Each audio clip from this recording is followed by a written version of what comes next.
The third season final of Star Trek Discovery is here, welcoming us into a new year of 2021, which will lead to the conclusion of this new story from the Star Trek universe. Today we'll dive in and break down the final episode for the purpose of reviewing and analysing it.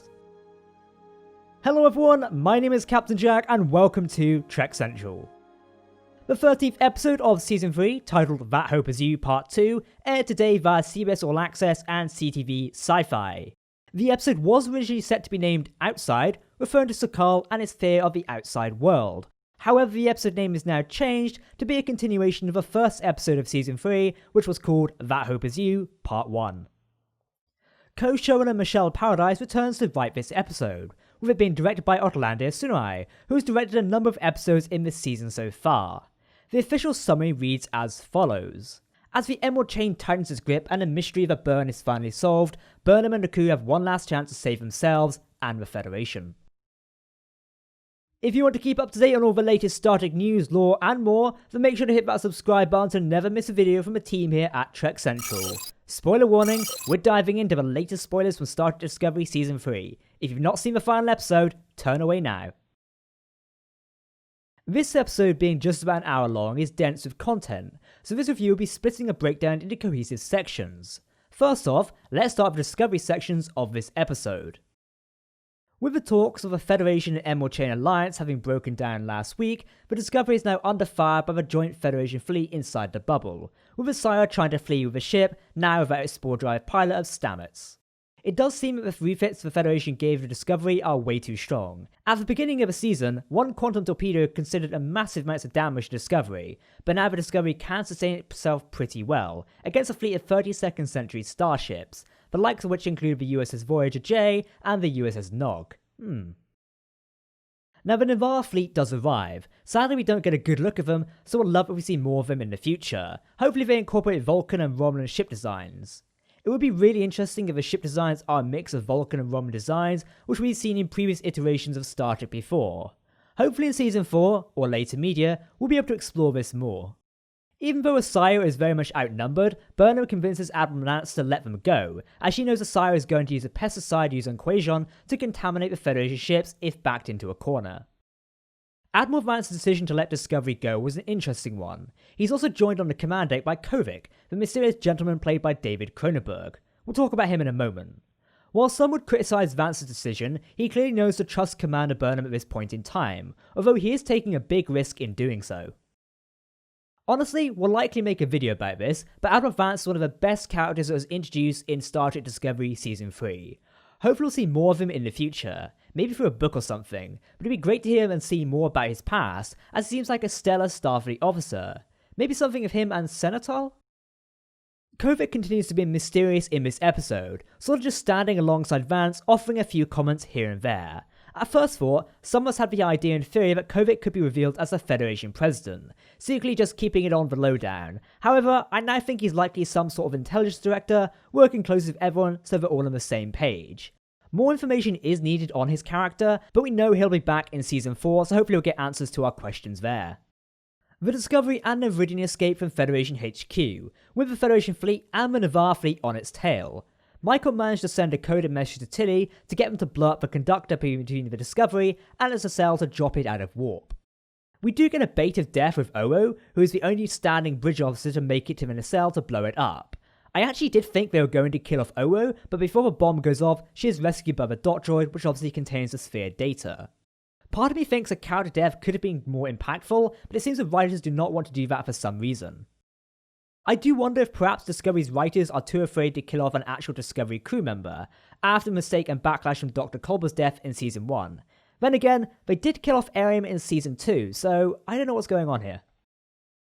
The action in this episode is shown pretty well, I have to say, most notably with Burnham and Asira in the main data core of Discovery. We get this weird scene where Asira tries to drown Burnham in programmable matter, but Burnham doesn't and shoots Asira while she's in the matter. It's a weird scene, and makes me wonder if Asira knew programmable matter killed, or if she fatally assumed wrong. I do have to say, I'm kinda sad to see Asira go. After the last episode, she was really fleshed out as a villain with understandable motives, and it's a shame to see that go. For the most part, the episode is really well directed and edited, and the credit has to go to Orlando, who has shown he's one of the best directors of this new season in Trek. The only part of this episode which stood out was when the Discovery was pulled out of warp. It very quickly got put into Viridian's hangar bay, which is massive by the way, which would have benefited from another scene just showing Viridian invoking the Discovery, similar to how it did in the Sakal episode. At the same time, part of me wonders why the Joint Federation and Starfleet didn't catch up right away, considering they were on the tail of both ships. This might be some convenient writing though. Now let's talk about the Sakal-Viridian Nebula part of this episode. As we saw 2 episodes ago, Adira managed to bring medication to Saru and Culber, with the holodeck changing their appearance as that of Zahian. I have to say, I really love how New Trek is mixing this species in whenever it gets the chance. The holo program is able to distinguish that Grey Tal's life sign from Adira, so it manifests them as a blue-haired Vulcan, which is pretty cool to see. We get some emotional scenes with Grey, mostly being physical again, with even Culber embracing him. We will probably see in next season Culber and Adira trying to find a way to make Grey more physical, which will be interesting and is set up pretty well. I was worried we might get another Culber resurrection story, this has enough to make it different. Hopefully in season 4 we'll get another great episode or 2 where the plot does revolve around making Grey visible to everyone. As we theorised in our preview video earlier this week, there is a possibility of a mobile emitter of sorts, like what the Doctor used in Star Trek Voyager. The emitter was actually 29th century technology, so it's possible that the 32nd century Starfleet might have one spare. The scenes with Culber in this episode are really great, and I've loved to see the therapist side of Culber this season. His character continues to develop even further, something which a lot of Discovery's crew have done this season. It's personally great to see, and hopefully it continues. Saru manages to get Sakal to face his fear of whatever was past the door, and we find out that it's actually the corpses of his family which he was scared to face. There's also a playback recording of a young Sakal seeing the death of his mother, with trauma causing Sakal to cause a burn. I'll share my thoughts on the burn in a moment. Of course, the group then gets saved by the Discovery, just in the nick of time before the Kelpin ship breaks apart on the planet. And that may be where the plot of the season ends, but we do get an epilogue to very neatly tie everything back together and almost set us up for season 4 of Star Trek Discovery. As a reminder, season 4 of Discovery was officially announced on October 16th, 2020. With production starting last year, but likely delayed due to the ongoing pandemic. Saru going back to Kaminar with Sakal is understandable, but it does feel like pushing the character of Saru away. It's nice to see Kaminar as well, with big cities yet maintaining its connection to the sea. Hopefully Saru is only away for a little while and returns to active duty, though how that will go, I am sort of unsure. I am a little disappointed that they merely said the Emerald Chain is fractured, and I hope we see more of this faction and they aren't just destroyed as of next season.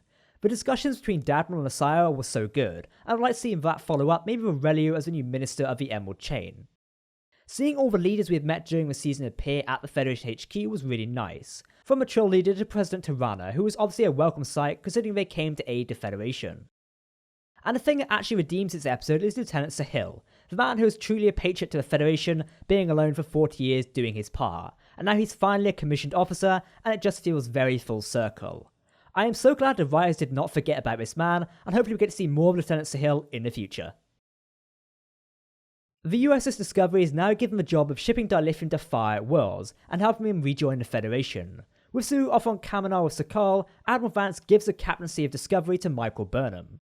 Finally, Burnham has the captaincy, and even though it does feel rushed, considering what she has done, it is definitely worth it. Our final scene of the season is Captain Burnham, in her brand new 32nd century uniform, as well as everyone else in their new uniforms, going into the new Final Frontier to help worlds and rebuild the Federation, living up to the season 3 idea of bringing hope to a future which has lost it.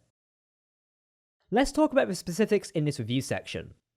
One critique I have for this episode that stuck out to me while watching, and it's only something minor, is the abundance of clear space within the USS Discovery. When looking at the starship, yes, it's big, but it's not that big. I mean, can we really fit all of that empty space inside the ship itself?